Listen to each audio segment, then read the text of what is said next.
सपना रुक भैया नहीं, इसके दोस्तों ने हम लोगों को क्लब में मारा है, इसके लिए हम लोग कुछ नहीं है, हम भी पार्टी करने आए हैं। मैं भी मेरे दोस्त के साथ पार्टी करने आया हूँ, मैं मेरे दोस्त के साथ पार्टी करने आया हूँ। मैंने मेरे पास प्रूफ है, मैंने उसके साथ वीडियो बनाई। सपना दूर आओ, सपना दूर आओ, मेरे पास प्रूफ है, सपना मेरे पास प्रूफ है।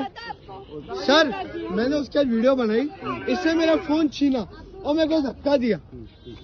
हाँ 1 मिनट रुक के हम